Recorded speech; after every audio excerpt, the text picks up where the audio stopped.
शांत कर देना। अभी जगह है यहाँ। हाँ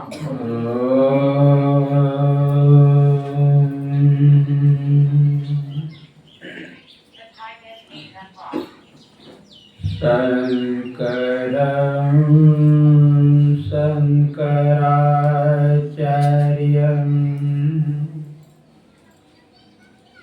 केशवं बादरायणं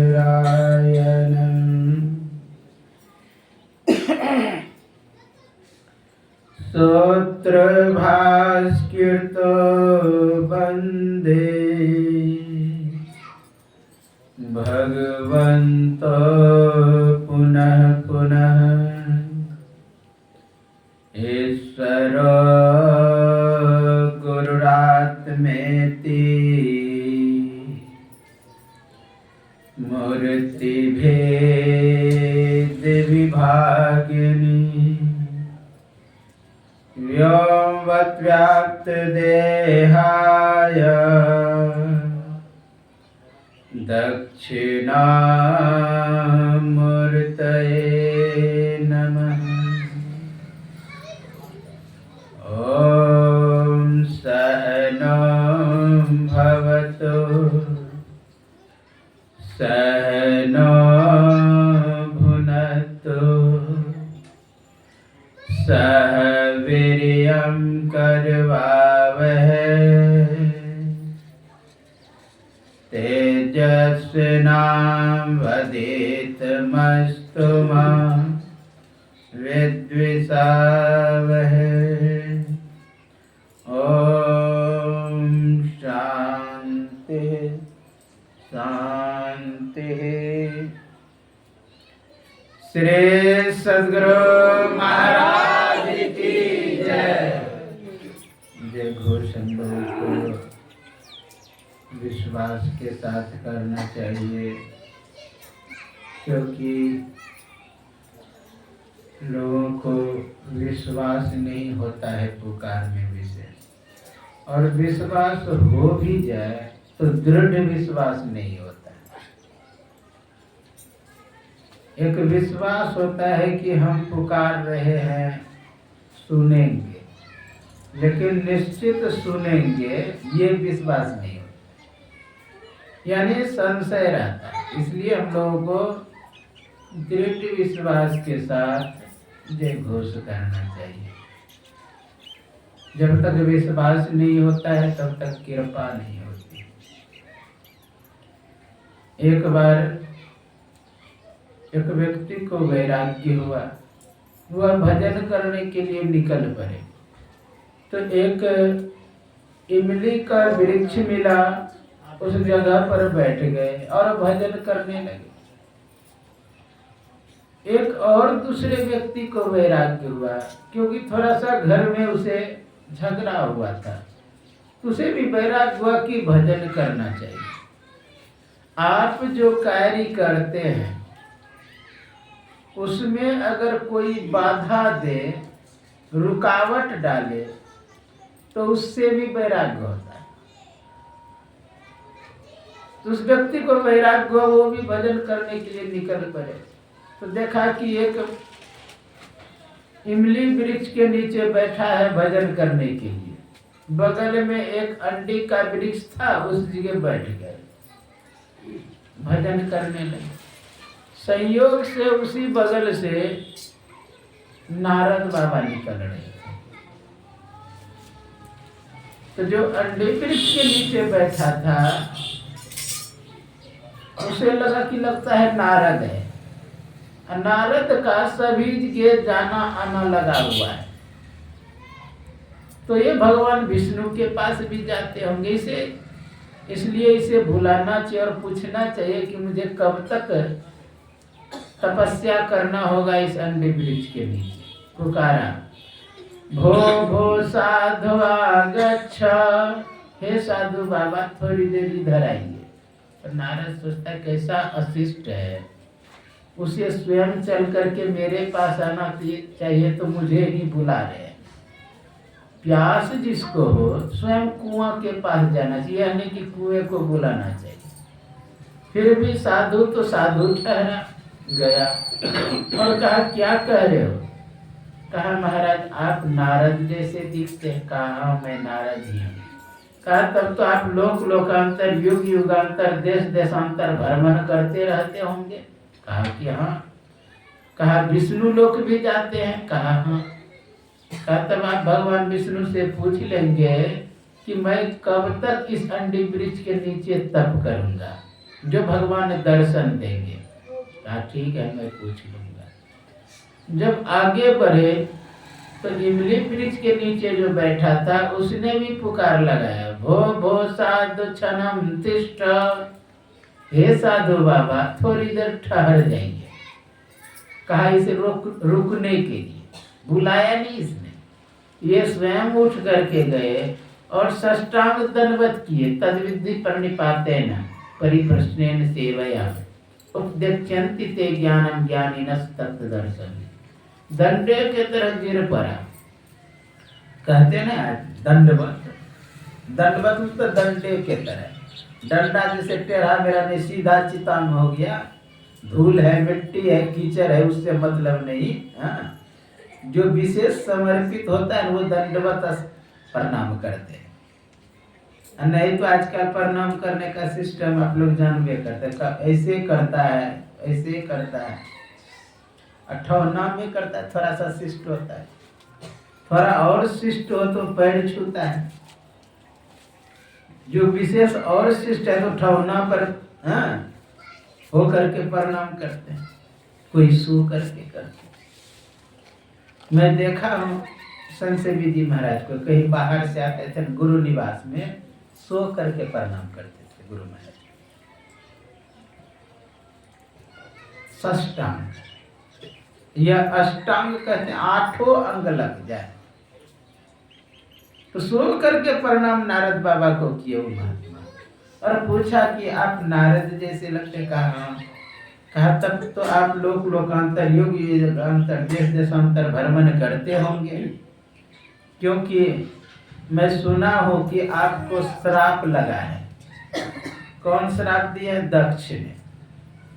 जानते हैं दक्ष ने 10,000 पुत्रों को उत्पन्न किया और उसे तपस्या करने के लिए भेज दिया। तपस्या तुम इसलिए करो कि तुम गृहस्थी बसाओगे फिर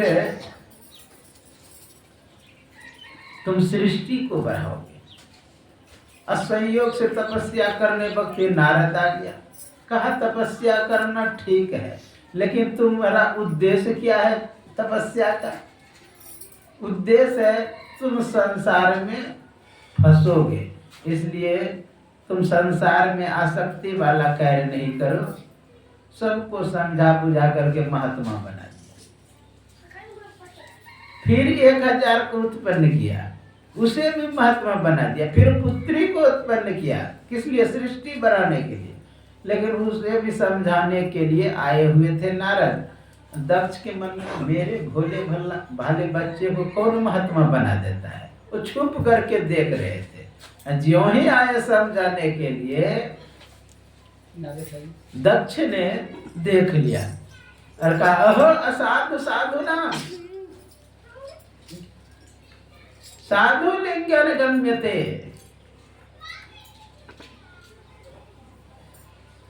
कोई भी आए कहीं बैठ जाए उतना हलचल नहीं करना। बोलिए श्री सद्गुरु महाराज की जय। कहा अहो असाधु साधु नाम साधु लिंगन गम्यते। असत कर्मे न भिक्षा मार्गन पर दर्शते। अरे तुम साधु का वेश धारण किए हो और असाधु वाला कर्म करते हो। मेरे भोले भाले बच्चों को तुम भिक्षा मार्गन पर दर्शते भिक्षा का मार्ग दिखाते हो। इसलिए मैं तुम्हें साप देता हूं कि पल भर से अधिक कहीं नहीं रुक सकते। वही महात्मा कह रहे मैं सुन रखा कि आपको श्राप लगा है आप सभी के भ्रमण करते रहते हैं। कहा हाँ। कहा तब आप विष्णु लोक भी जाते होंगे। कहा हाँ। तब आप पूछ लेंगे मुझे इस इमली वृक्ष के नीचे बैठ करके कितना दिन तक तप करना होगा आप दर्शन देंगे। कहा ठीक है मैं पूछ लूंगा।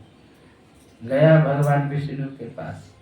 कहा वो अंडी वृक्ष और इमली वृक्ष के जो नीचे बैठे हैं उसे कब तक तप करना होगा, आप कब दर्शन देंगे? कहा जाओ उसे कहना जितने वृक्ष में पत्तियां उतने 1000 वर्ष तक तप करना होगा। गए इमली वृक्ष वाले के पास, तो इमली वृक्ष वाले ने पूछे थे महाराज? कहा हाँ, वो दर्शन भी देंगे, आपको स्पर्शन भी होगा।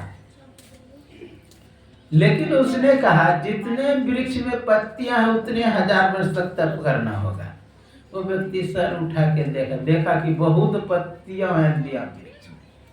सोचा इससे अच्छा भागने में ठीक है, कितना दिन तप करेंगे, उठ पुट करके घर भाग गया। दूसरा व्यक्ति जो इमली वृक्ष के नीचे बैठा था उसके पास भी गया। उसने कहा महाराज पूछे? कहा मैं पूछा था। कहा क्या बोले? कहा यही बोला कि जितने वृक्ष में पत्तियां उतने 1000 वर्ष तक तप करना पड़ेगा। वो सर उठा के देखे नहीं कितने वृक्ष में पत्तियां हैं। आप जानते हैं इमली वृक्ष में कितने पत्तियां होती। उसने देखा नहीं, उठ करके नाचने लगा, और ज्यों ही नाचने लगा उसी समय भगवान प्रकट हो गए।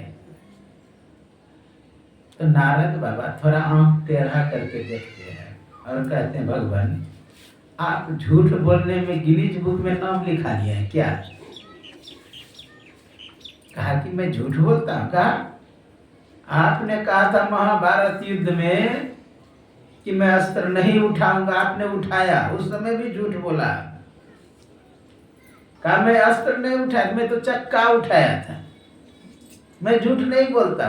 कहा आपने कहा मैया मोरी मैं नहीं माखन खायो, आपने माखन खाया था। कहा कि नहीं, मैं तो कह रहा था मैंने ही माखन खाया, मन नहीं समझ पाई तो हम क्या करेंगे? कहा प्रत्यक्षम किम परमाणम, अभी अभी आपने कहा जितने वृक्ष में पत्तियां हैं उतने 1000 वर्ष तक तप करना होगा, अरे आपने अभी दर्शन दे दिया। कहा ना मैं जप में, ना मैं तप में, मैं तो हूँ विश्वास में। इसलिए विश्वास के साथ जय घोष करा, बोलिए श्री सद्गुरु महाराज की जय। एक बार और हो जाए, श्री सद्गुरु महाराज की जय। सर्वत्र रूप में विराजमान आराध्य देव को कोटि से नमन। व्यक्त रूप में यत्र तत्र अन्यत्र विराजमान संत जन, विज्ञ जन, सज्जन वृंद, माता एवं धर्मशीला भक्तिमती बहनों के अंतस्थ विराजमान परमात्मा को मेरा नमन। अभी आप लोग यत्र तत्र से भंडारी जी में डॉक्टर साहब के दरवाजे पर छठ पर्व के उपरांत सत्संग में यत्र तत्र से एकत्र हुए हैं। उसमें सदग्रंथ सत्संग योग से पाठ सुनाया गया, ब्राह्मोपनिषद, तत्पश्चात कबीर साहब की वाणी और आराध्य देवी की भी वाणी को श्रवण कराया गया। तत्पश्चात हम लोगों को वक्ताओं से अमृतमय वचन श्रवण कराया जा रहा था। तो हम लोग सत्संग में एकत्र हैं। बराहोपनिषद में बहुत ही सुंदर शब्द आया, दुर्लभो विषय त्यागो। कहा दुर्लभ है विषय का त्याग। अच्छा, दुर्लभ किसको कहते हैं? जो सुलभता से प्राप्त नहीं हो उसे दुर्लभ कहते हैं। जो सहजता से प्राप्त नहीं हो उसे हम दुर्लभ कहते हैं। जिसे प्राप्त करने के लिए बहुत मेहनत लगे, कष्ट लगे, परेशानियां हो, उसे दुर्लभ कहते हैं। जो सुलभ से प्राप्त ना, और जो सहज प्राप्त हो जाए, सुलभ से प्राप्त हो जाए, उसे दुर्लभ नहीं कहते। तो कह रहा है कि विषय त्याग दुर्लभ है। विषय किसको कहते हैं? आप जानते हैं रूप को, रस को, गंध को, स्पर्श को, शब्द को, यानी जहां भी इंद्रियां विचरण करती है उसे विषय कहते हैं। गो गोचर जहीं लग मन जाई, सो सब माया जानो।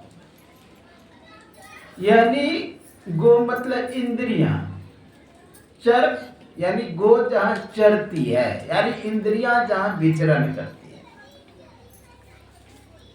विचरण किस में करती है? आंख यदि इंद्रियां है तो विचरण किस में कर रही है? रूप में। रूप किसको कहते हैं? जो भी इन आंखों से दिखाई दे उसे रूप कहते हैं। न्याय दर्शन कहता है चक्षु ग्राह्यो गुणो रूपा, जो भी आंखों से ग्रहण हो उसे रूप कहते हैं। श्रोत्र ग्राह्यो गुणो शब्द, कानों से जो भी ग्रहण हो उसे शब्द कहते हैं। चाहे खराब शब्द हो कि अच्छा शब्द हो, आपको प्रिय लगने वाले शब्द हो या आनंद देने वाला शब्द हो या आपको दुख देने वाला शब्द हो, कोई भी शब्द हो वह श्रोत्र ग्राह्यो गुणो शब्द, उसे शब्द कहते हैं। घ्राण ग्राह्यो गुणो गंध, नासिका से जो भी ग्रहण हो उसे गंध कहते हैं, चाहे दुर्गंध हो कि सुगंध हो। खराब भी आपके नाकों में आ रहा है तो वह गंध ही कहा जाएगा, लेकिन दुर्गंध उसे कहते हैं। जो नाकों में अच्छा लगे और सूंघने का मन हो उसे सुगंध कहते हैं। तो दुर्गंध हो कि सुगंध हो, वह घ्राण ग्राह्य नासिका का वह विषय है।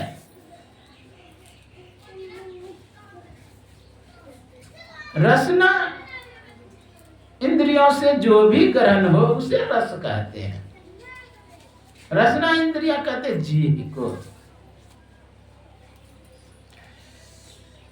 रसना इंद्रिया जीभ को कहते हैं। रस यानी जिह्वा से जो भी ग्रहण हो रहा है, कटु, अम्ल, कषाय, तुक्ष, रिक्त, विदाई, कुछ भी तीता हो, मीठा हो, कुछ भी हो, वह जिह्वा का विषय है। बच्चा शांत रहो। बोले श्री सद्गुरु महाराज की। तो इन विषयों का कहा त्याग दुर्लभ है।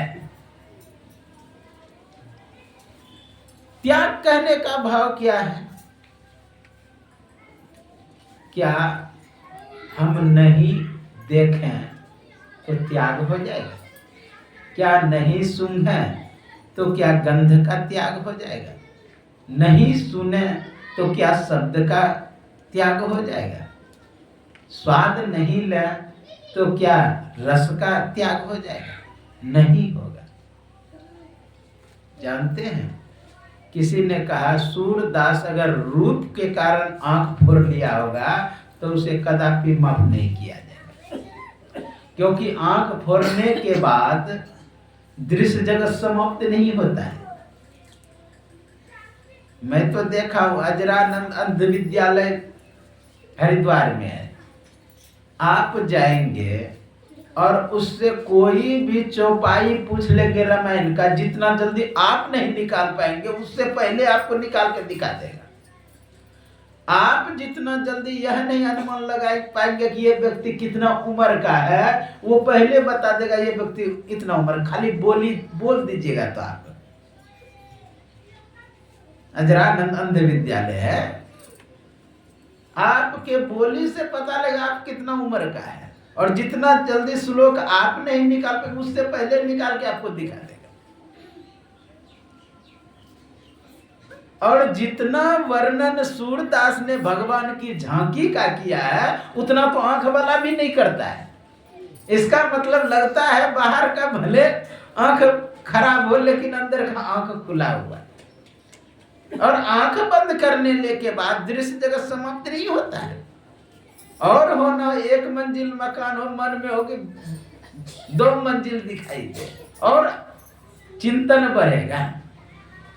इसीलिए कोई कहता है कि जो व्यक्ति थोड़ा अंधा होता है ना, वो और तेज होते हैं।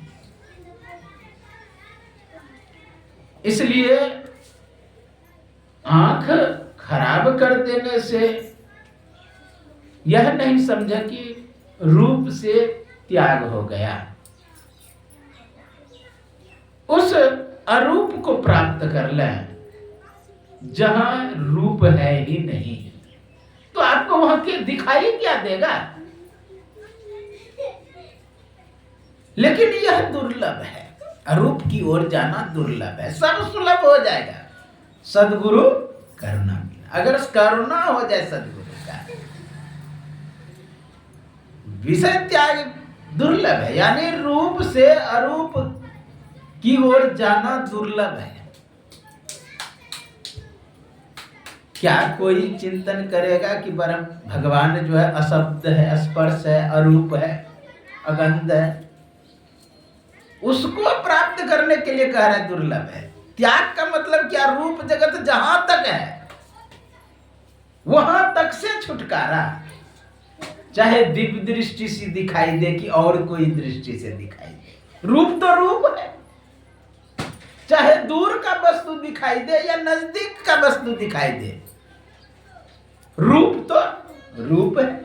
चाहे दूरबीन से देखें और विशेष कोई यंत्र से देखें, ब्रह्मांड के किसी भी कोने के वस्तु को देखें, रूप तो रूप है। इसलिए रूप जगत से अरूप में जाना दुर्लभ है। मैं कहता हूं वह सुलभ हो सकता है अगर सदगुरु की कृपा हो जाए। हम सदगुरु को तो पकड़े, हम सच्चे सदगुरु का खोज ही नहीं करते हैं। दीक्षा लिए हैं ठीक है, लेकिन दीक्षा जो नहीं लिया कम से कम उन्हें तो खोज करना चाहिए कि भाई जो असंभव काम है वह संभव हो जाएगा।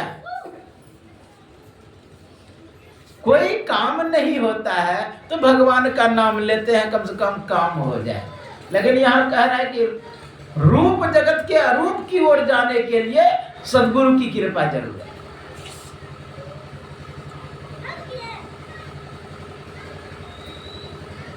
नहीं तो हम रूप में फंसे रहेंगे,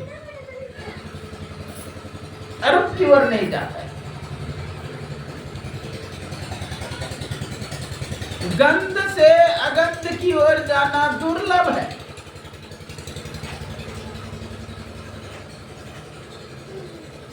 शब्द से अशब्द की ओर जाना दुर्लभ है।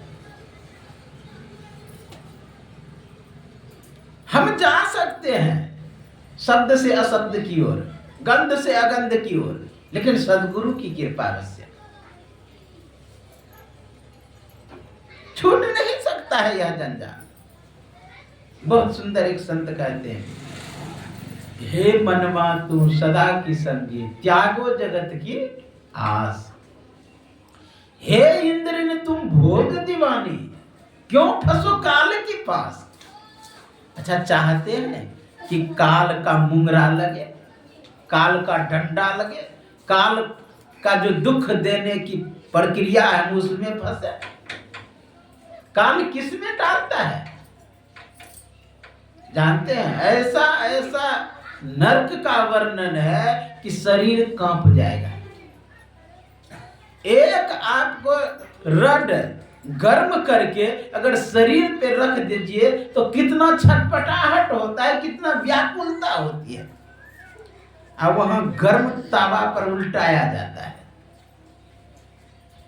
अगर रूप में रहेंगे, हे इंद्रिन तो भोग दीवाने, क्यों फंसो काल की फांस। इसलिए इधर से निकलने का प्रयत्न है, इधर से बाहर होने का प्रयत्न कर। जल्दी से अब मुख को मोड़ो, यानी मुख जो बहिर्मुख बना हुआ है, यह ना समझे कि ये मुंह चेहरे में जितना यंत्र है बगल उगल, इससे हम लोग बाहर जाते हैं। अच्छा, मुख को मोरो का मतलब आप मुंह यह नहीं कि पूरब की ओर है तो पश्चिम की ओर घुमा दें। आंख से जो रूप की ओर जा रहे हैं अरूप की ओर लौट जाए। कान से जो शब्द की ओर जा रहा है वह अशब्द की ओर लौट जाए। नासिका से गंध की ओर जो जा रहा है वह अगंध की ओर लौट जाए। जिह्वा से स्वाद की ओर जो जा रहा है स्वाद की ओर लौट जाए। ये है उलटी पाछिलो पैरो पकड़ो पसरा मना बटोर। बटोरना शब्द देहाती है, आप लोग जानते हैं। अधिक कचरा भरा हुआ तो बटोर करके क्या करते हैं, एक जगह करते, यानी सफाई बटोर। तो पसरा मना बटोर। उलटी पाछिलो पैरो, उलटो। उल्टेंगे किधर की ओर? मैं कहा कि रूप से अरूप की ओर। ये सब बहुत कठिन लगता है, लेकिन अगर सदगुरु को पकड़ ले सब सुलभ हो जाएगा। हम लोग सदगुरु के बातों पर नहीं चल रहे हैं, सदगुरु के आज्ञा के अनुसार नहीं चल रहे हैं, सदगुरु के आदेश के अनुसार नहीं चल रहे हैं। इसलिए सत्संगी होते हुए भी लग रहा है कि अरूप की ओर जाना संभव है या नहीं, लग नहीं रहा कि जाना हो। हम सदगुरु के आदेश के अनुसार रहेंगे तो करते करते करते करते एक ना एक दिन उलट जाएंगे। पूरी क्रिया जो है संत मत का वो उलटने का ही है। आप कहेंगे बाबा कहता है कि मानस जप करने के लिए, इससे क्या उलटना हुआ? अरे जानते हैं कितना नाम में मन भटका हुआ। पहले एक करेंगे तो सिमटेंगे तब ना उल्टेंगे। बहुत नामों में मन भटका, एक नाम का दिया जप करने के। अनेक रूपों में मन भटका हुआ, एक रूप में का ध्यान करने के। सब उल्टने की प्रक्रिया है। दृष्टि हो फिर नादान सब उलटने की प्रक्रिया। वही कबीर साहब के पाठ में भी सुन रहे थे, अब दो भूले को घर लावे। अगर आप बहिर्मुख हो रहे हैं तो भूले हुए हैं। आप कहेंगे महाराज क्या रूप को देखना भूलना है? भूलना ही होता है। आप लोग एक देहाती शब्द सुने होंगे कभी, गप में साग जलना। सुने? गप में साग जलता है। कहने का वह गप में अगर लगे हुए हैं तो आप भूले हुए हैं। अच्छा, साग कब जलता है? जब आप चढ़ा दिए हैं भोजन बनने के लिए। साग में पानी होता है, विशेष छोड़ता है, इसलिए साग जल्दी जलता नहीं है।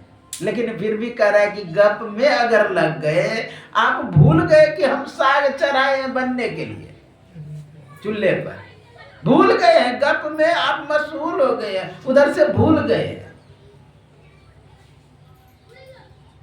इसलिए साग जल जाता है। यानी विचार में फंस गए, बातचीत में फंस गए, इसलिए साग जल जाता है। तो भूलना यही हुआ कि अपने स्वरूप से विकृत होना भूलना होता है। अब कबीर के वाणी में एक शब्द सुने होंगे, बिन सतगुरु नर रहत भुलाना। बिना सच्चे सदगुरु के आप भूले हुए रहते हैं। अगर सदगुरु नहीं किए हैं, रूप में भटक रहे तो भूले हुए, रस में भटक रहे तो भूले हुए, गंध में भटक रहे तो भूले हुए। कबीर क्या कहते हैं कि बिन सतगुरु नर रहत खोजत फिरत राह नहीं जाना। जो व्यक्ति भुतला जाता है, देहाती शब्द है भुतलाना है, मतलब भुतला गए हैं भाई, हम अपना घर भुतला गए हैं। कहाँ? तो घर का पता बताते हैं किसी व्यक्ति को, अपने माता पिता का नाम बताते हैं, घर गांव का नाम बताते हैं, जिला का नाम बताते हैं। तो लोग पहुंचा देते हैं। तो भूले हुए वही कह रहे कबीर साहब, खोजत फिरत, अपने से आप खोजेंगे जल्दी नहीं मिलेगा, किसी से पूछना पड़ेगा। उसी तरह हम जो भूले हुए हैं संसार में, किसी से पूछना पड़ेगा, अर्थात सच्चे सदगुरु से पूछना पड़ेगा आपको कि किधर जाना है। बिन सदगुरु नर खोजत फिरत रहना। उदाहरण दिया एक कबीर साहब ने, केहर सुतले आयो गरेरिया। केहर कहते हैं सिंह को, असूत कहते हैं पुत्र को, यानी सिंह के पुत्र को गरेरिया ले आए। गरेरिया कहते हैं जो भेड़ बकरी चराता है, भेड़ बकरी जो चराता है उसे गरेरिया कहते हैं।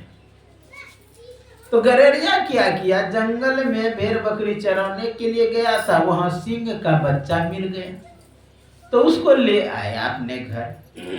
तो भेड़ बकरी के संग में ही उस सिंह के बच्चे को भी रखने लगा।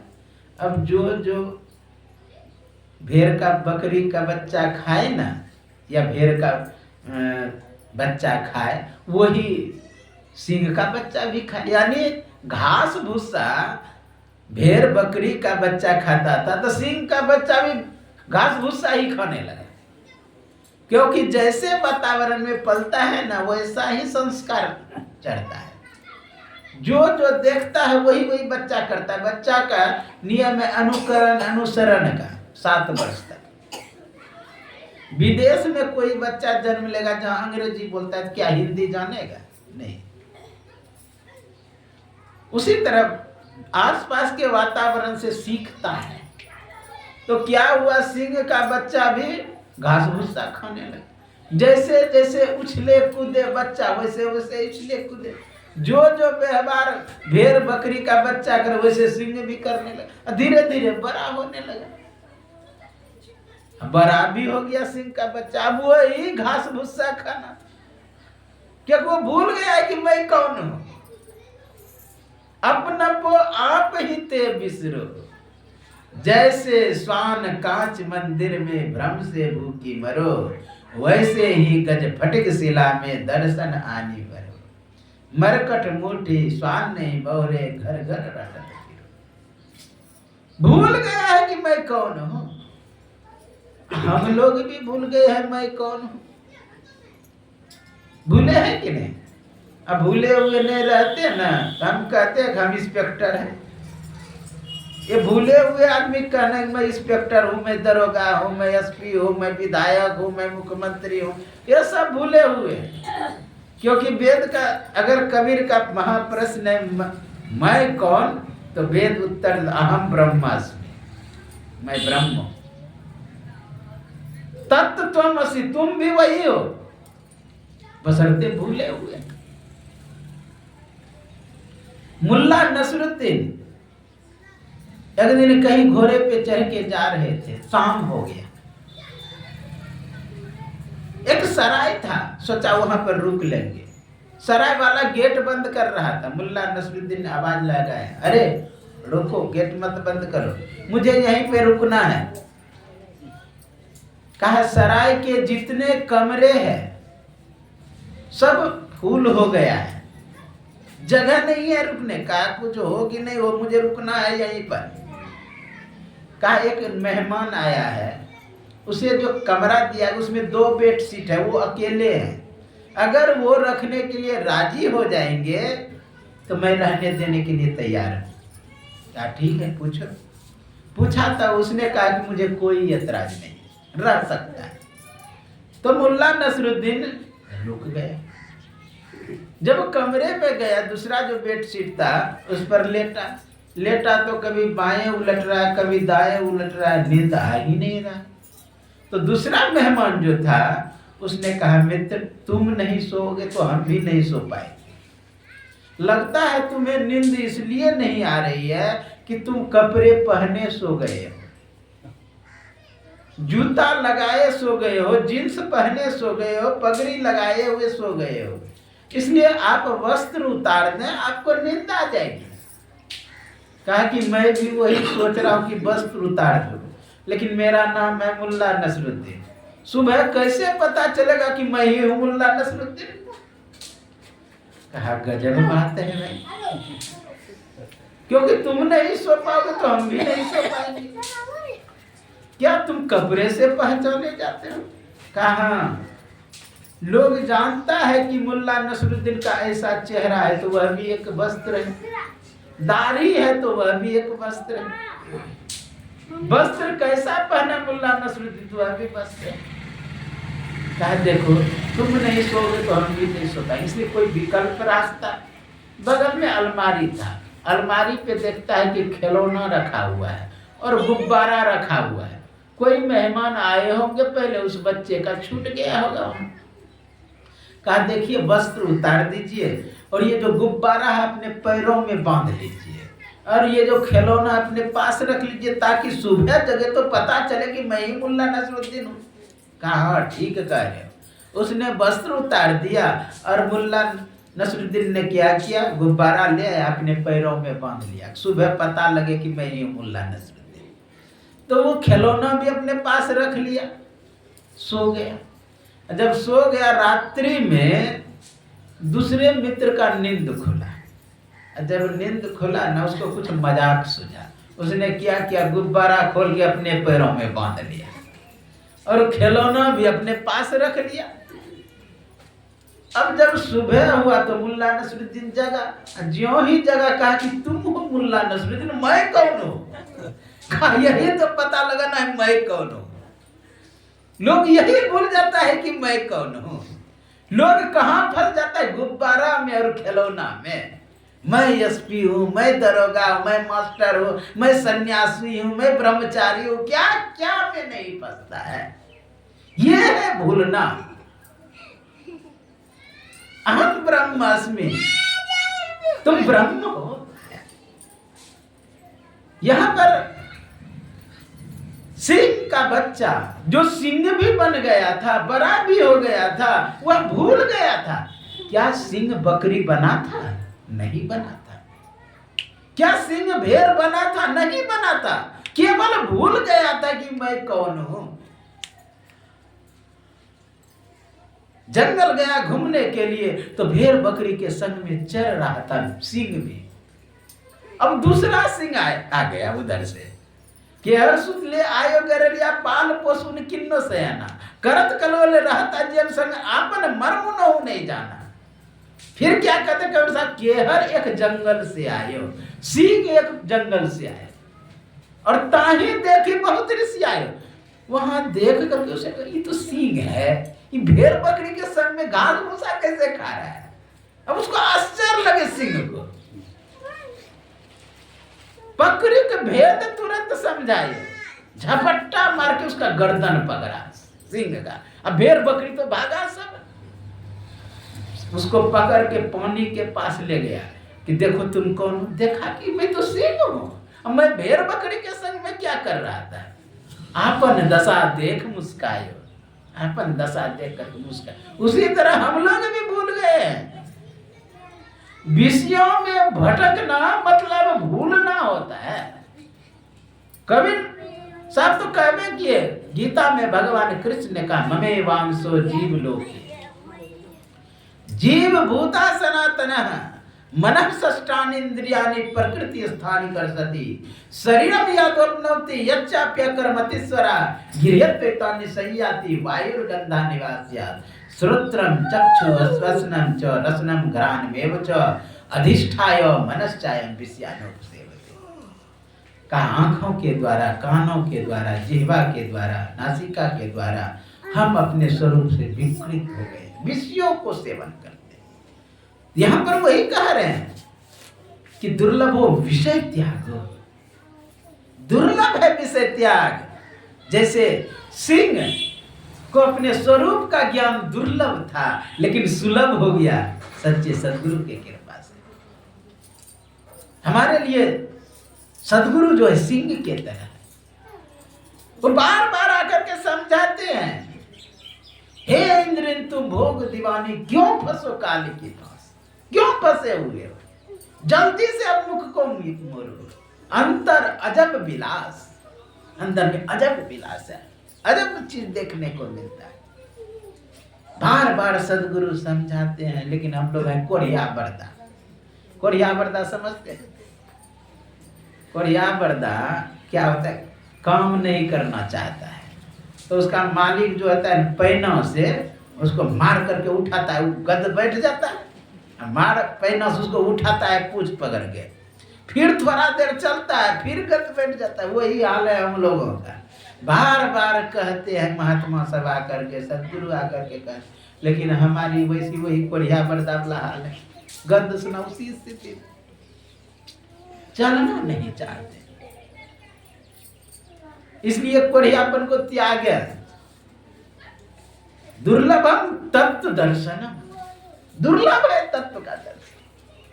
जो दुर्लभ है वह सुलभ हो सकता है। सदगुरु का चरण शरण ग्रहण तो करें, हम चरण शरण ग्रहण नहीं कर पाए, सदगुरु करना है। इसलिए हम लोगों को चाहिए कि उलट जाए, सर्व चिंता समुत्सृज्य, सभी चिंताओं को त्याग दें, सर्व चेष्टा विवर्जिता, सभी चेष्टाओं को त्याग दें और भगवान के शरण में लग जाए। हम लोग भूल जाते हैं कि हमें क्या करना। आया था सैर करने, ऐ मुसाफिर तू यहाँ सैर करना भूल कर निज घर बना के टिक गए। हम जहां से आए हैं ना, वहीं भूल गए कि कहीं से हम आए हैं। अच्छा, कहीं से आए हैं कि नहीं? कि अगर नहीं हम ये भंडारिया डी में जन्म लिए, कहिएगा कि नहीं? हाँ, भले कुछ बाबा लोग दूसरे जगह से आए हैं, लेकिन हम लोग तो भंडारी डी का है। आप कैसे कह सकते हैं कि हम कहीं से आए हैं?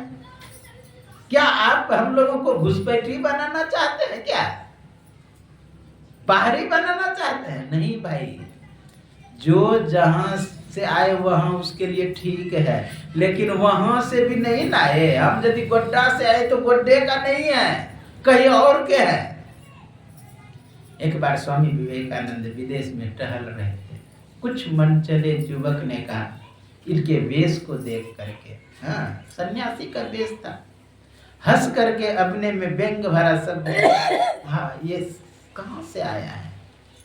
मतलब रंग रूप को देखकर, वेशभूषा को देख करके व्यंग कसा कि ये कहाँ से आए हैं। तो स्वामी जी उन युवकों के पास गया, उसने सुन लिया, समझ गया कि व्यंग कस रहा है। कहा कि तुम कहाँ से आए हो भाई? वो हंस करके, हाँ मैं तो अमेरिका का ही हूँ। कहा कितने दिन से अमेरिका में हो? कहा कि जब से जन्म लिया तब से है। कहा कि अच्छा, जन्म से पहले कहाँ था? अब तो थोड़ा इधर उधर देखने लगा। कहा बोलो जी, माँ के गर्भ में थे। कहा हाँ माँ के गर्भ में थे। कहा कि माँ के गर्भ से पहले कहाँ था? अब तो चुप। कहा जब तुमको पता नहीं है कहां से आए हैं, तो मुझसे तुम क्यों पूछते हो कि कहां से आए? आया था सैर करने, आए मुसाफिर तुम, घूमने के लिए आए थे, लेकिन यहीं पर घर बना के टिक गए। अब घर बना के टिकते थोड़ा देर तो चलता, अब किस किस में नहीं फंस गए। सुने हैं ना कि एक बार नारद ने भगवान से कहा कि भगवान इतना दुख लोग भोग रहा है, आप अपने पास क्यों नहीं बुला लेते? कहा कि मैं तो हाथ फैलाया हूं, कोई आना ही नहीं चाहता है। कहा आप चाहे और आवे नहीं, ऐसा हो नहीं सकता है। कहा जाओ परीक्षा लो, जा करके बुला लो किसी को। जब गया, कुछ युवक गेंद खेल रहे थे, फुटबॉल, जाके कहा कि अरे भाई चलो भगवान विष्णु बुलाए हैं, बहुत सुख है वहां। काम को खेलने से फुर्सत नहीं है। फुर्सत भी तो होना चाहिए भाई, कहीं जाने के लिए समय निकालना पड़ेगा। कहा मेरे पास समय नहीं है। कुछ युवक थे जो जवान थे, उससे कहते हैं कि भाई तुम लोग चलो। भगवान विष्णु ने कहा मेरा विवाह संस्कार अभी नहीं हुआ है, मेरे पास समय नहीं, दूसरे के पास। फिर दूसरे के पास गया, दूसरे ने भी मना। एक देखा कि टीका लगाया हुआ बैठा है, माला जप कर रहा है। कहा कि भाई राम राम। राम राम। कहा चलिए भगवान विष्णु बुलाए। सोचा ये तो चला ही जाएगा, माला जप रहा है। हाँ, क्योंकि भगवान विष्णु को प्राप्त करने के लिए ही माला जप रहा है। कहा कि अभी बेटा का विवाह नहीं हुआ, विवाह हो जाएगा तो चले जाएंगे। फिर कुछ दिन के बाद बेटा का विवाह हो गया। फिर नारद बाबा आया, कहा राम राम भाई। कहा राम राम। कहा अब तो बेटे का विवाह हो गया, इसलिए चलो भगवान विष्णु के पास। सोचता पोते का मुख देख लो, उसके बाद चला जाऊंगा। पोता भी हो गया, पोते का मुख भी देख लिया। फिर आया नारद कि अब तो चलिए पोते का भी मुख देख। का और कोई आपको नहीं मिलता है? कहने का भाव भगवान हाथ फैलाए हुए हैं, लेकिन हम लोग जाने के लिए तैयार नहीं है, क्योंकि घर के प्रति इतना आसक्ति हो गया, घर में परिवार जो है उनके प्रति इतना आसक्ति लगा हो गया कि हम छोड़ना ही नहीं चाहते। जो जितना नजदीक होता है ना, उतना आसक्ति बढ़ता है। इसलिए रामकृष्ण परमहंस जी महाराज ने कहा मुझे तो अपनों ने लूटा। रामकृष्ण ने कहा मुझे अपनों से बचाओ, मैं दूसरों से निपट लूंगा। अभी बहुत युद्ध हुआ, आप लोग जानते हैं कि इजराइल और हवास में बहुत लोग मरे। रूस में भी और दूसरे में युद्ध हुआ, बहुत लोग मरे, लेकिन क्या व्यक्ति रोए? नहीं ना रोए, क्योंकि दूर का है। जो जितना नजदीक होता है ना, उसके लिए रोते हैं, उसके प्रति आसक्ति होता है, लगाव होता है, प्रीति होता है। इसलिए कहां कहां नहीं फंस गए, किस चिंता में नहीं पड़ गए हम लोग। तो सब चिंताओं को त्याग, सभी वासनाओं को त्याग होनी चाहिए। त्याग करके क्या कर? तो योग में लगे, भजन में लगे। कहीं बाहर जाने की कहा जरूरत नहीं। अभी सुन रहे थे पाठन, घर में जोग भोग घर ही में, घर तजी बन नहीं जाए। वन के गए कल्पना उपजे, तब दो कहाँ समावे। मेरे पास उतना समय नहीं सब पॉइंट का व्याख्या कर सकूं। क्या कहा? घर में जो, तो यानी घर त्याग करके बाहर जाएंगे तो दुख होगा। कहने का भाई ये शरीर ही घर है। इससे अगर बाहर निकलेंगे रूप में, रस में, गंध में, स्पर्श में, शब्द में, तो कल्पना उपजे। जैसे घर से आप गाय को छोड़ दीजिए, गौ मतलब इंद्रिया भी, गौ मतलब गाय भी, तो छोड़ दीजिए, तो किसी के फसल में अगर घुस गया, अनाधिकार चेष्टा करने लगा, तो स्वाभाविक वो पकड़े जाएंगे, अरगरा में डालेंगे, या दूसरे लोग दुख देंगे उसको। दूसरे का फसल खाएंगे तो उसे दुख दिया। उसी तरह हम अगर आंख से भटक रहे, कान से भटक रहे, जिह्वा से भटक रहे हैं, तो जिसमें आप जाएंगे वहां दुख मिलेगा। इसलिए कहा अब भूले को घर लावे, भूले हुए जो चित्त वृत्ति उसको अंदर लाए। हम तो भूले सोचन हमको कहा वो हमको अच्छा लगता है जो घर में लौट आया है।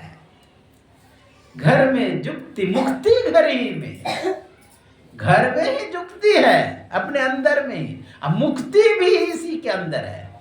कहीं पर आप लोग मुक्ति धाम नहीं सुने होंगे। हाँ, बद्री धाम सुने होंगे, केदार धाम सुने होंगे, जगन्नाथ धाम सुने होंगे, आदि आदि धाम सुने होंगे, लेकिन मुक्ति धाम नहीं। मुक्ति धाम कहाँ है जानते हैं? यही शरीर है। साधन धाम मोक्ष कर द्वारा, ये मोक्ष का दरवाजा है, मुक्ति धाम है। देहस्था सर्वविद्याश्च, देहस्था सर्वदेवता, देहस्था सर्वतीर्थानि गुरुवाक्यं लभ्यते। देह में सभी तीर्थ, सभी देवता है। हम लोग अंदर प्रवेश तो करें, घर में बसत वस्तु भी घर है। घर में बसत, आप लोग घर में बसते रहते हैं ना, तो उसको बसना कहते हैं। अब कोई बसा पर बसता है तो बस आप लगाता है, बसा पर भी बसता है। घर में बसत, बस्ती भी घर है। घर ही वस्तु मिलावे, जिस चीज की खोज में है वो घर में ही मिलेगा। कहे कबीर सुनो भाई साधु, का खोजो बड़ी दूर, जो कोई खोजे यही नगरिया, सो पावे भरपूर। जो भी खोज रहे हैं आपको इस अंदर में मिल जाएगा। वस्तु भी घर, घर ही वस्तु मिला। सहज शून्य में रहे समाना, सहज समाधि लगा। उन्मुनि रहे ब्रह्म को चिन्ह, परम तत्व को ध्यावे, असुरत निरत सो मेला करके अनहद नाद बजावे। अंदर में प्रवेश तो करें, क्या क्या नहीं मिलता है। अच्छा बाहर जो जाते हैं बद्री धाम कहीं कहीं, तो कोई देवता को खोजने के लिए, अब उपनिषद के ऋषि कहते हैं देहस्ता सर्वविद्या, देहस्ता सर्वदेवता। जब सब देवता आपके अंदरे है तो बाहर खोजने जाएंगे तो मूर्खता ही न होगा। मान लीजिए जो वस्तु हम खोजने के लिए पंजाब दिल्ली जाते हैं, अब वो वस्तु आपके घर में ही है, तो आप विचार करिए मूर्ख कहेगा कि नहीं उसको। ज्ञान शौचम परित्यज्य बाह्ये योरक्ते नरा, सह मूढ़ा कंचनम त्यक्त्वा समलोष्टा गरनाति सुपर। बोले श्री सद्गुरु महाराज की जय। तो हम लोगों को क्या करना है? अंदर की ओर चलना है, अपने आप में खोज करना है। कोई जरूरत नहीं है बाहर जाने का, बाहर में भटकने का कोई आवश्यकता नहीं। लाल लाल सब कोई कहे, सबकी गांठी लाल। गांठी खोली के परखे नहीं, तासु भये कंगाल। विचार करिए, सब कहता है कि वहां लाल है वहां लाल है, लेकिन नहीं, आपके ही भी गांठी में लाल है। गांठी खोल के देखें तो सही, परखें तो सही कि वास्तविक में लाल है। इसलिए जो नहीं परखे वो तो कंगाल है। घर में सब चीज है लेकिन कंगाली है। हम लोग अंतः साधना करके जाने। भगवान बुद्ध के पास एक व्यक्ति आया, कहा प्रभु मैं बहुत जगह भटका, लेकिन परमात्मा की खोज में परमात्मा मिला नहीं। कहा कल तुम आना, तुम्हें दिखा बता देंगे। कल 3 बजे आना। 3 बजे उस व्यक्ति को आना था। 2 ही बजे बुद्ध कुटिया से निकल गया और जंगल में कुछ खोजने लगा। जंगल में जब खोजने लगा तो एक शिष्य आया, कहा भंते आपका लगता है कुछ कीमती सामान खो गया है, उसी को आप खोज रहे हैं, क्या मैं सहायता कर सकता हूँ? कहा कि करो। सही में कीमती सामान खो गया है तो खोजने लगा। शिष्य भी खोज रहे हैं, बुद्ध भी खोज रहे हैं। फिर एक और शिष्य आया, कहा भंते लगता है आपका कुछ कीमती सामान खो गया है, उसी को आप खोजे। कहा हाँ मेरा कीमती सामान खो गया, मैं वही खोज रहा हूँ, वही मैं खोज रहा हूँ। कहा मैं सहायता कर सकता हूँ? कहा करो। उसने भी खोजने लगा। फिर तीसरा आया, उसने भी खोजने। तब तक में वो व्यक्ति जो था वो आ गया। वो भी देखता है कि बुद्ध और उनके शिष्य सभी मिल करके कुछ खोज रहे। कहा भंते लगता है आपका कुछ खो गया है कीमती सामान, क्या मैं भी सहायता कर सकता? खोजते खोजते थक गया, लेकिन मिल ही नहीं रहा था। कहा हे भंते आप पहले ख्याल करें कि आप उस वस्तु को रखे थे कहाँ? कहा हाँ ख्याल आया, वो तो घर में अंदर में रखे थे। कहा बेकार इतना बाहर में जंजाल फैलाए थे। कहा खोजो बड़ी दूर, जो कोई खोजे यही नगरिया सो पावे पर। कहाँ है वही भूल गए। मिर्ग ढूंढे वन माही, मिर्गा बाहर में खोजता है कि कस्तूरी बाहर से सुगंध आ रहा है, उसके नाभि से ही सुगंध आती है। अब वो भटकते दौड़ते रहता है इधर से उधर कि कहां पर से सुगंध आ रहा है, उसको पता ही नहीं मेरे ये शरीर से सुगंध आ रहा है। तो आपके अंदर वह है। मैं यह नहीं कहता हूं कि बाहर का सम्मान करिए कुछ भी है, लेकिन अंदर की खोज करिए। निज तन में खोज सज्जन, बाहर न खोजना, अपने ही घट में हरि है, अपने में खोजना। गुरु महाराज तो भेद बता दिया कैसे खोजना है, और संत का तो फैला हुआ बात है। गुरु महाराज तो और समेट दिया का ठीक है, निज तन में तो कह दिए, लेकिन क्या पैर में खोजे, हाथ में खोजे, कहाँ खोजे? तो गुरु महाराज कहते दो नैन नजर जोड़ के, एक नौक बना के, अंतर में देख सुन सुन अंतर में खोजना। का ठीक है, दो नैन नजर जोड़ के एक नौक में अंदर में खोज, क्या मिलेगा? पूरा वर्णन करते हैं गुरु। तो नैन नजर जोड़ के एक नौक बना के, अंतर में देख सुन सुन अंतर में खोजना है। तिल द्वार तक के सीधे सूरत को खेचना। इस तरह समेटे अपने आप को। अंदर में बहुत कुछ दिखाई देता है, देख करके आपको आनंद आएगा। संसार में जो वस्तु नहीं देखे होंगे, आनंदित नहीं हुए होंगे देख करके, अंदर अजब विलास, अजब चीजें, अद्भुत अंतर की ढगर। अद्भुत मतलब जानते हैं, आश्चर्य। ऐसा दिखाई देगा कि मन मोहित हो जाएगा, बाहर निकल नहीं पाएंगे अगर उसमें मोहित हो गए तो। ऐसी स्थिति साधक का हो जाता है कि बाहर जरमत रहे, मही चेतन से ही बाहर जर के तरह हो जाता है, मही चेतन से ही बाहर जर के तरह। इसलिए अंदर की ओर चला। बच्चे को थोड़ा सुन, बोलिए श्री सद्गुरु महाराज की जय, श्री सद्गुरु महाराज की जय, श्री सद्गुरु महाराज की जय। वही चेतन से ही तो मैं कह रहा था कि अंदर की ओर चले।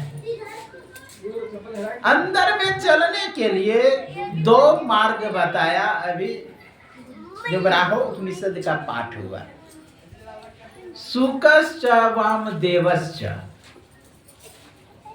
द्वे शीर्ते देव निर्मिते। कहा देवताओं ने दो मार्ग बताया है।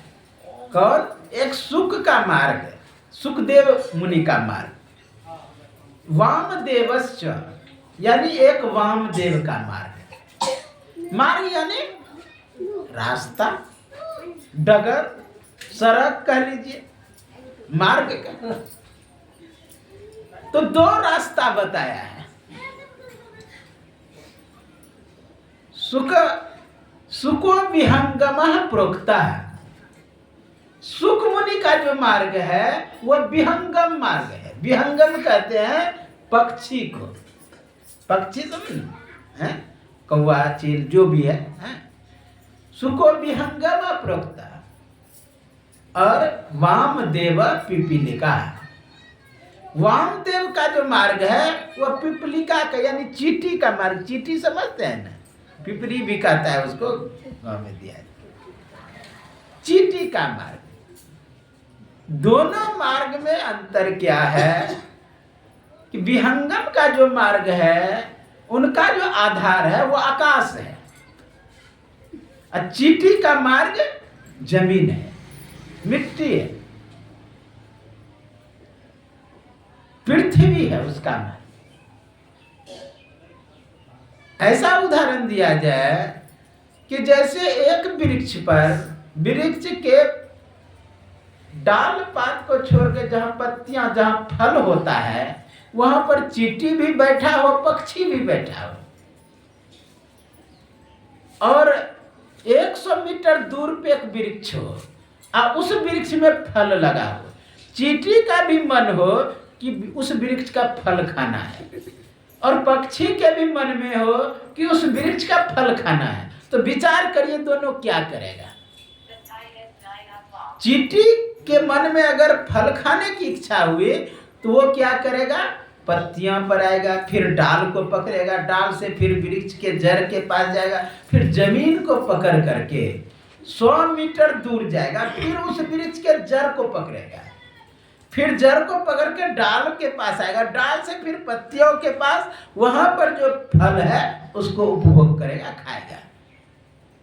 लेकिन पक्षी को क्या नीचे उतरना पड़ेगा डाल पर, क्या जड़ में जाना पड़ेगा, जमीन का आधार लेना पड़ेगा? नहीं, वो सीधा उड़ेगा और सीधा कहाँ चला जाएगा, उस फल के पास। कोई जरूरी डाल पे बैठना, उसको सीधे फल के पास उतरेगा। उसी तरह 2 मार्ग बताया। चींटियों का जो मार्ग है, पिपलिका मार्ग जो है, वो हठ योगियों के लिए है। वो उसकी साधना जो शुरू होती है मूलाधार से होता है, और विहंगम मार्ग वाले के लिए वो दोनों आंखों के बीच से साधना शुरू होती है। तो हम पहले विचार करें कि हमारी वासा कहाँ पर है, तब ना हम गति करेंगे, चलेंगे। हमारा वासा दोनों आंखों में है, जागृत में। आप लोग सुने होंगे, एक श्लोक उपनिषद का है कि गच्छन्ते गच्छन्ता पुनः नेत्रस्थम जागृतम विद्या कंठा समाविशे सुसुप्तम हृदयस्थम तु तुर्यम मूर्धन्यम संस्थितम। कहा जीव का वासा दोनों आंखों में होता है। नेत्रस्थम जागृतम यानी नेत्र में, जागृत में होता है। विद्या कंठा समाविशे, स्वप्न में कंठ में आ जाता है, सुसुप्ति में हृदय में आ जाता है। तो हम लोग अभी सांसारिक दृष्टि से जगे हुए हैं, तो दोनों आंखों में वासा है। तो आंख में अगर वासा आपको ऊपर गति करना है तो नीचे जरूरी है जाना, मूलाधार में। मूलाधार में जाना जरूरी नहीं है। मूलाधार कहते हैं गुदाम मार्ग को, जहां से मल का त्याग करते हैं, उसे कहते हैं मूलाधार। मूल आधार जिस पर सब आधारित रहता है उसे आधार कहते हैं। तो मूलाधार से चींटियों का मार्ग, जो वामदेव का मार्ग है, प्रारंभ होता है। मूलाधार पे अगर सिद्धियों प्राप्त कर लेते हैं तो वहां पर मिट्टी तत्व प्रधान है, उसे भौतिक शरीर भी कहते हैं। तो मिट्टी तत्व प्रधान होने के कारण अगर उस पर सिद्धि प्राप्त कर लेते हैं तो आपको मिट्टी में कहीं गाड़ देगा न, फिर भी आपका मिट्टी कुछ बिगाड़ नहीं। मिट्टी के अंदर घुस जाएंगे, आपको कुछ नहीं होगा। ये मूलाधार की सिद्धियां है। मूलाधार के बाद है स्वाधिष्ठान, लिंग चक्र, जिसे जहां पर वासा किसका है, ब्रह्मा जी का। मूलाधार में वासा था गणेश जी का, वहां पर 4 दल था, यहाँ पर 6 दल है, 6 में 6 अक्षर है। तो विचार करिए, ब्रह्मा का काम है क्या, सृष्टि करना। और मूलाधार में के बाद स्वाधिष्ठान, उस पर जल तत्व है। जल तत्व पर अगर अधिकार कर, मैं संक्षिप्त से खाली जानकारी के लिए हम वर्णन कर देते, हमें जरूरत नहीं है इसकी वर्णन करना, फिर भी केवल संकेत कर देता। तो वहां पर जल तत्व है, और जल तत्व पे अगर विजय प्राप्त कर लेते हैं तो जल में कहीं भी घुस जाएंगे ना, आपका शरीर खराब नहीं होगा, आप मरेंगे नहीं। उसके बाद है नाभि चक्र, उसे सूर्यपुर भी कहते हैं। अग्नि, अग्नि तत्व वहां प्रधान है, और वहीं से जीवन पाते हैं। जैसे सूर्य से हम लोग जीवन पाते हैं, अगर सूर्य नहीं उदय हो, जो जानते हैं पेड़ पौधे सब समाप्त हो जाएगा, क्योंकि उसी से जीवन पा रहे हैं। आप देखेंगे जिस समय सूर्य नहीं उदय होता है, 10 दिन 20 दिन 1 महीना तक जिस समय ठंडी रहता है, देखेंगे वृक्षों में गति रुक जाएगा, वृक्ष उतना फैलता नहीं, अच्छा फल नहीं दे पाएगा। जैसे यूरोपियन देश में हरी सब्जी होता ही नहीं, तो भारत से जहाज में भर भर के ले जाता है, क्योंकि 6 महीना 3 महीना सूर्य अंदर ही रहता, उगता ही नहीं है। इसलिए वहां कहते हैं कभी कभी संडे यानी सूर्य का दिन। हम लोगों का तो सब दिन रहता है सूर्य का दिन। गुड मॉर्निंग यानी अच्छा दिन। अच्छा दिन हम लोग कभी कभी होता है, हम लोग का तो सब दिन होता है मिला जुला। अभी थोड़ा सा जैसे बरसात का है तो कहते हैं खराब मौसम है, खराब मौसम। तो मैं कह रहा था सूर्य से जीवन पाता है। ये नाभि चक्र जो है, नाभि चक्र से लोग जीवन पाता है। मणिपुर यानी मणि के तरह चमकता हुआ, मणिपुर भी कहते हैं। बच्चा जब जन्म नहीं लेता है तो कहां से जीवन पाता है? आप जानते हैं, नाभि चक्र से। नाभि मां से जुड़ा हुआ रहता है। 10 दरवाजा खुला और उनको नित उठी चाहता, भजली जय भगवान यही में भला है अपना। लेकिन कहीं पर 10 दरवाजा कह रहे, कहीं 9 दरवाजा।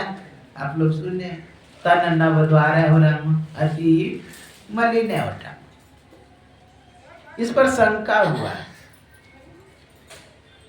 तो गए संत सेवी जी महाराज के पास। हुजूर, कहीं पर 9 दरवाजा कह रहे, कहीं 10 दरवाजा कह रहे। कहा, अरे बच्चा जब जन्म नहीं लेता है ना, तो उस समय नाभि से ही जुड़ा, वह भी एक दरवाजा है, इसलिए 10 दरवाजा का है। 10 दरवाजा खुला उड़न को नित उठी चाहता, भजली जय भगवान यही में भल है अपना। तो नाभि चक्र पे अगर सिद्धि प्राप्त कर लेते हैं तो जानते हैं अग्नि तत्व पर सिद्धि प्राप्त हो जाएगी। बहुत यहाँ पर संभावना है। यहाँ पर कोम क्रोध लोभ मोह इस सब का पर विजय प्राप्त हो जाता है। फिर है विशुद्ध चक्र, अनाहत चक्र, फिर है छठी चक्र। या हम लोग जो छठी पूजा करते हैं, अगर वास्तविक में दोनों आंखों के बीच में करें तो ये छठा चक्र है। जितना आपको मनोकामना है सब पूरा हो जाएगा, क्योंकि इधर जो जो सिद्धियां प्राप्त हुई का वो सब हो जाएगा आपको आज्ञा चक्र में लिखा हुआ है। यानी यानी प्रोक्तानि पंचे पदे फलानी च तानी सर्वाणी सूतत वेतज ज्ञान भक्ति ही। शिव संहिता में कहते हैं जो जो पदों का फल होता है वह आप ही आज्ञा चक्र में प्राप्त हो जाता है। इसी को कहता है छठी चक्र, इसी को छठी माता कहते हैं। यहाँ पर हम लोग प्रवेश करें। लेकिन पौराणिक कथा के अनुसार बहुत से छठी माँ के संबंध में कथा भी है। जैसे पतंजलि मुनि की माँ सूर्य उपासना करती है। सूर्य की उपासना करने के कारण उसको सर्प रूप में हाथ में गिरा। उस समय बोलचाल की भाषा संस्कृत थी। तो पूछते हैं तुमको असी, सांप को पूछता है तुमको असी, कहा तुम कौन हो? तो आवाज करती है। पत मतलब क्या होता है? गिरना। अंजलि मतलब हाथ में, जो अंजलि में गिरा वही पतंजलि। कहा सपोहम, तो उसकी माँ कहती है कि रेपकुत्र अस्ति, सर्पोहम बोलना चाहिए, तुम सपोहम बोल रहा है। कहा तब मुखे अस्ति, तुम जो बोले वही बालक रूप में परिणत हो गया और वो महाभाष्य को लिखा, वही पतंजलि मुनि हुआ। तो सूर्य की उपासना के कारण पुत्र की प्राप्ति हुई। और लोग पुत्र रत्न की प्राप्ति के लिए विशेष छठ पूजा करते हैं। जैसे आप जानते हैं सूर्य पुत्र किसे कहते हैं? कर्ण को। तो बिहार में ही उसका अंग देश था, अंगराज दिया गया था उसको, यानी कर्ण को। इसलिए यहाँ विशेष सूर्य की पूजा होती है। आप लोग जानते हैं मैया कुंती भी सूर्य की उपासना की थी, सूर्य की पूजा की थी। खुश होकर के उसे पुत्र रत्न की प्राप्ति हुआ था। आप जानते कर्ण। एक और प्रसंग है।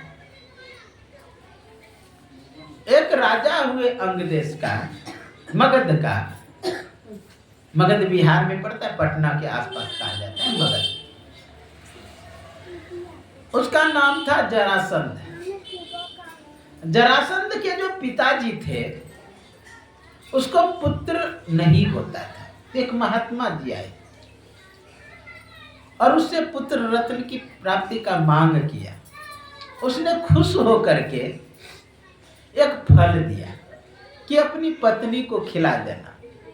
संयोग से उसे 2 पत्नियां थी। अब किसको खिलावे? तो क्या किया, काट करके फल को दोनों को आधा आधा खिला दिया। आधा आधा खिला दिया, न जानते पुत्र हुआ कैसा, 1 हाथ 1 पैर, आधा ही हुआ। आधा उसको हुआ, आधा इसको। सोचा कि रख करके क्या करेंगे, जरासंध के पिताजी उसको फेंक दिया जंगल में। जंगल में फेंक दिया। उधर से आ रही थी जरा नाम की स्त्री, जो जादूगिरनी थी, तांत्रिक थी। वो गांव घर में कोई डायन भी कर देती थी। अब तांत्रिक जो रहता है उसको कुछ कर देते हैं। तो वही आ रही थी, जो देखा ना बच्चे का लूथा, दोनों को इसे उठा जियो ही जोर, दोनों जुट गया। जरासंध, वही नाम पड़ा जरासंध। जरा नाम की स्त्री ने जो जोड़ी, वो जरासंध हो गया। तो वो बालक रोने लगा, जीवित हो गया। तांत्रिक थी, तंत्र मंत्र किया हो या जैसे किया हो, उसने बच्चे को जीवित कर दिया। सोचा कि राजा को पुत्र नहीं है, राजा को दे आते हैं। तो वही राजा को पुनः देने के लिए पुत्र को गया। जब देने के लिए गया तो दिया, तो पुत्र रत्न की प्राप्ति हो गया राजा को। राजा तो बहुत खुश हुआ। कहा कि तुम मांगो, क्या मांगते हो? उसी छठिया, उसको छठिया भी कहते थे। वो जरासंध, जरा जो नाम की स्त्री थी जिसे तांत्रिक कहते हैं, उसे छठिया भी कहते। तो वही कहते हैं कि उसको कहते कि तुम्हें क्या चाहिए मांगो, मैं तुम्हारे ये कृत्य से मैं प्रसन्न हूँ। कहा तो हमको क्या चाहिए? मेरा पूजा होना चाहिए। हाँ, तो राजा कहते हैं कि तुम्हारा पूजा कैसे होगा? हाँ, तुम तांत्रिक है, कैसे होगा पूजा? कहा कि फिर भी पूजा होगा तुम्हारे नाम से, लेकिन सूर्य की पूजा होगा। आप लोग जानते हैं पूजा किसका करते हैं? हम लोग सूर्य का पूजा करते हैं, लेकिन किसके नाम से? छठी मैया के नाम से। वही पूजा प्रारंभ हुई। होता है सूर्य की पूजा, लेकिन आश्चर्य की बात है, देखिए सब लोग उगता हुआ सूर्य की पूजा करते हैं, लेकिन भारत एक ऐसा महान देश है जो डूबता हुआ सूर्य का भी पूजा। लेकिन टीका टिप्पणी करने वाले कुछ से कुछ बोल देते हैं। हम ये नहीं कहते हैं कि ये खराब है, सम्मान करिए, क्योंकि उससे ही पता चलता है कि वास्तविक ज्ञान क्या है। अच्छा, सूर्य नहीं रहता तो हम वर्णन कैसे कहते? चंदा उगत उदय हो, रवि हो, धूल शब्द मिल जाए, यानी चंदा उदय होता है, सूर्य अंदर में उदय होता है, कैसे वर्णन करते? अगर सूर्य होता ही नहीं तो। इसलिए सूर्य जरूरी है, उसको सम्मान भी जरूरी है। बाहर में जो भी पर्व आदि है, सम्मान सबको करिए, लेकिन मानिए एक को, प्रतिष्ठा दीजिए, प्रतिष्ठा सबको दीजिए, मानिए एक को। इसलिए छठी चक्र में अगर करते हैं, जो भी उपलब्धि आपको छठ पूजा से होता है वो आप ही हो जाएगा। मैं यह नहीं कहता कि नहीं करे, सम्मान सब चीज का करें, लेकिन अंतः साधना भी करें। अंदर में भी सूर्य उदय होता है, बाहर में वैज्ञानिक के कारण भी भले स्वास्थ्य का लाभ ही है। ऐसे पानी गिरते हैं, वो झर करके जो सूर्य के प्रकाश के द्वारा आपके अंदर आता है, आपके शरीर में लगता है, वो लाभ करता है, खराब नहीं है। लेकिन उसी में लगे रहना भी उतना अच्छा नहीं है। केवल वहीं तक सीमित हो जाना। आप विचार करिए, सूर्य की उपासना करने के लिए आप 3 दिन पहले से क्या क्या खाते? कदवा भात, कि मन सात्विक रहे, कितना सहते हैं कि मन सतोगुणी रहे, थोड़ा सा भी गड़बड़ नहीं होने देते हैं। आप देखिए, गेहूं सुखाते हैं बनाने के लिए, बैठते हैं छत्ता लेके ऊपर पे छत पर कि कौआ में ना कहीं खराब ना कर दे। कितना सात्विक वृत्ति से आप उस पर्व को करते हैं। किस लिए? कि सूर्य का दर्शन हो जाए, ये इसीलिए करते हैं कि सुबह सूर्य का दर्शन हो जाए। अंदर में भी सूर्य है। साधना करेंगे, गुरु महाराज बोले, ये सब चीज का दर्शन होता है। सूर्य मंडल है। उसी तरह सात्विक विचार से हम अगर साधना करेंगे, अंदर का सात्विक ढंग से अंदर में तपस्या करेंगे, तो अंदर में भी सूर्य का उदय हो जाएगा। सूर्य के विषय में तो कहता है, न अस्तमिति न चौदति कथम संध्या उपास में, हृदय आकाशे चदादित्य सदा भास्ति भास्ति, न अस्तमेति न चौदति कथम संध्या उपास में। न अस्त होता है न उदय होता है, कथम कैसे संध्या उपास? अंदर में सूर्य है। इसलिए हम लोगों को चाहिए विहंगम मार्ग से, अर्थात दोनों आंखों के बीच में जो साधना की प्रक्रिया है, हम उसको प्राप्त करें। अर्थात योग हृदय में वास न तन वास है तो क्या? योग हृदय में साधना कर। योग हृदय कहते दोनों आंखों के बीच में, उसको हृदय कहते हैं। एक सांसारिक लोगों के लिए गले से नीचे जो है वह हृदय है। तो दोनों आंखों के बीच की साधना को करें तो हम लोगों का परम कल्याण हो जाएगा। बोलिए श्री सद्गुरु महाराज की जय।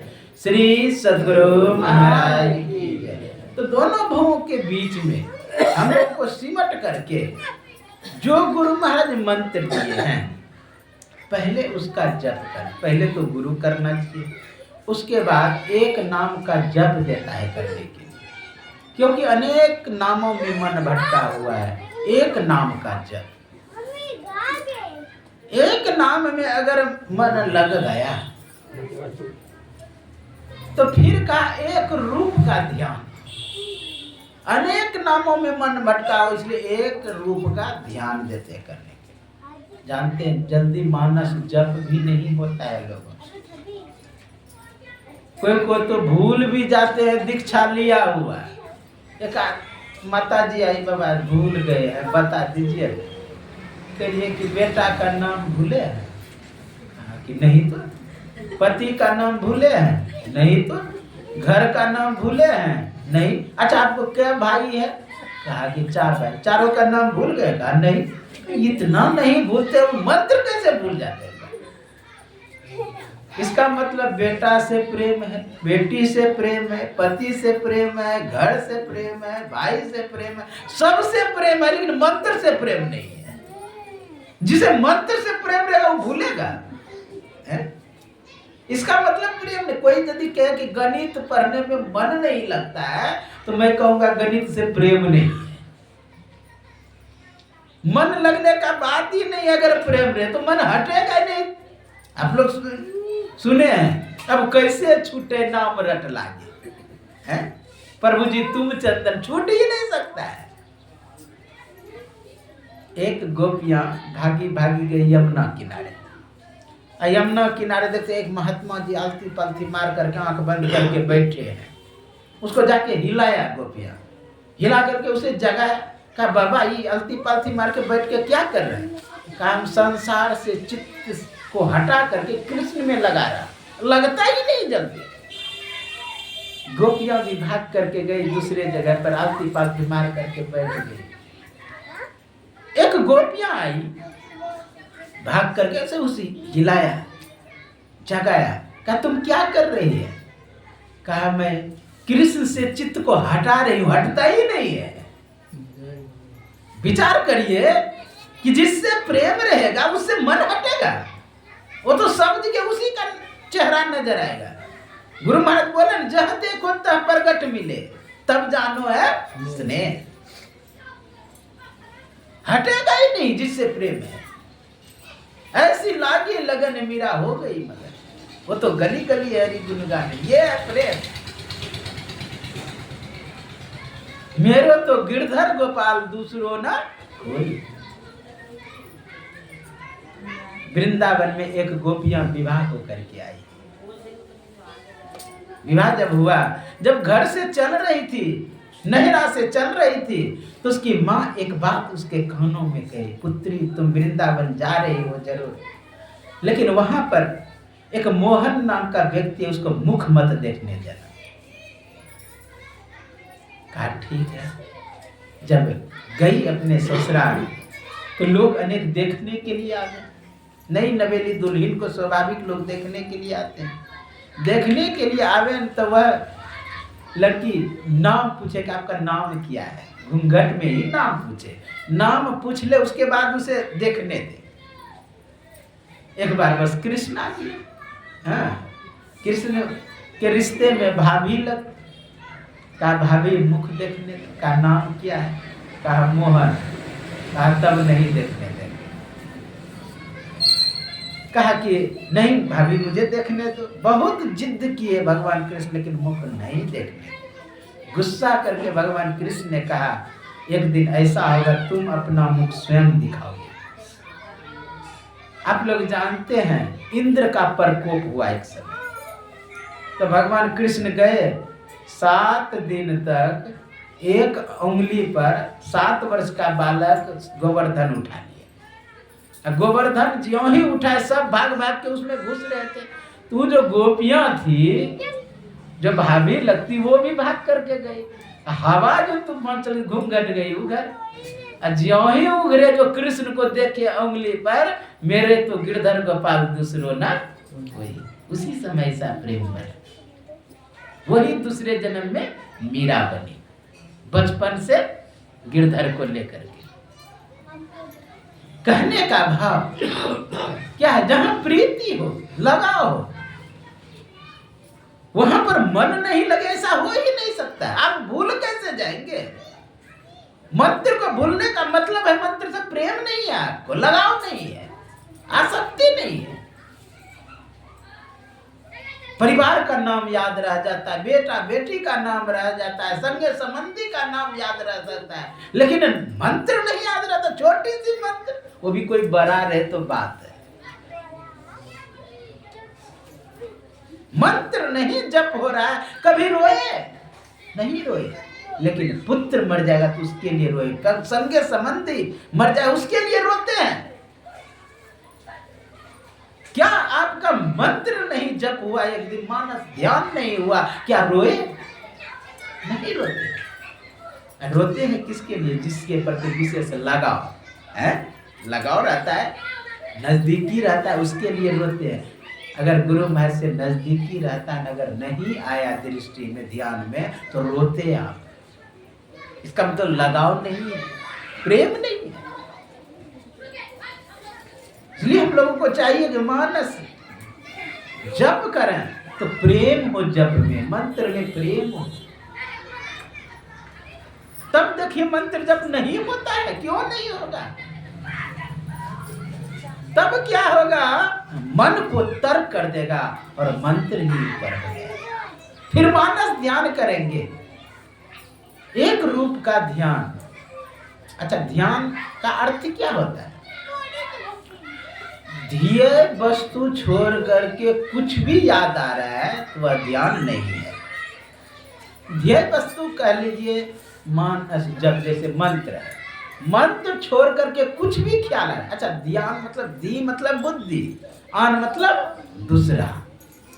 बुद्धि में दूसरा स्थान कोई ना बना ले, हाँ, दूसरा अगर आ रहा है तो वह ध्यान नहीं है।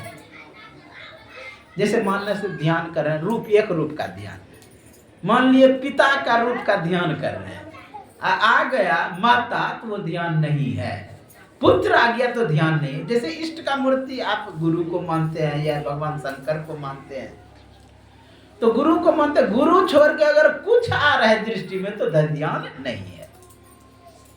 दृष्टि योग करे तो मात्र दृष्टि योग, तब वास्तविक ध्यान है। तो मैं कह रहा था मानस ध्यान करें, फिर दृष्टि योग करें। सभी ये जो दृष्टि फैला हुआ है आप एकाग्र करें। कैसे एकाग्र करें? आप लोग जानते हैं, 2 नैन नजर जोड़ के एक नौक बना के अभी सुनाया गया।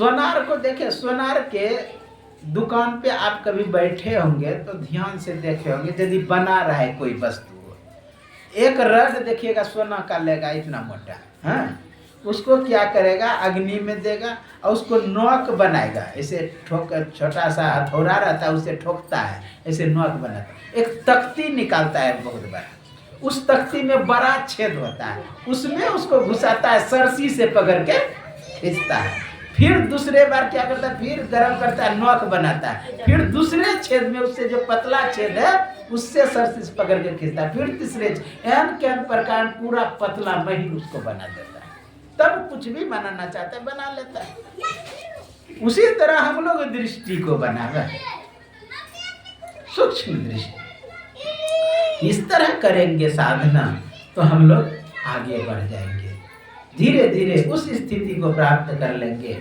अंदर में सूर्य उदय होता है, अंदर में छट छट छट छट बिजली छट के भोर का तार दिखाता है, चंदा उगत उदय हो रवि हो धूर शब्द मिल जाता है।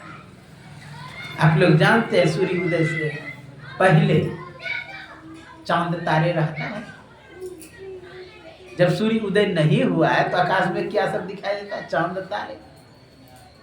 उसी तरह हम लोगों को भी अंदर में दिखाई देगा। कहा है ब्रह्मांड लक्षणम सर्वम देह मध्य व्यवस्थितम, ब्रह्मांड का सभी लक्षण देह के मध्य में व्यवस्थित, सब चीज दिखाई देगा। इसलिए चंदा उगत उदय हो रहे धूर शब्द मिल जाता है, अंदर में चंदा उदय होता है, अंदर में शब्द होता है, उस शब्द को पकड़ते हुए हम लोग निशब्दम परमम पदम, परमात्मा में पहुंच करके अपना परम कल्याण हो जाएगा, अत्यंत दुख निवृत्ति, नित्यंत सुख प्राप्ति हो जाएगा। यही आपके सेवा में कहा, यह जो सत्संग कराए अति ही उत्तम काम कराए। मैं गुरुदेव से प्रार्थना करता हूँ कि आप लोगों का घर में सुख शांति स्मृति बना रहे। यह जो सत्संग कराए डॉक्टर साहब अति उत्तम काम कराए, इनके भी घर में सुख शांति स्मृति बना रहे। सर्वे भवन्तु सुखिनः, सर्वे सन्तु निरामया, सर्वे भद्राणि पश्यन्तु मा कश्चित् दुर्भाग्यं भवेत्। ओम शांति शांति शांति। श्री सद्गुरु महाराज की जय।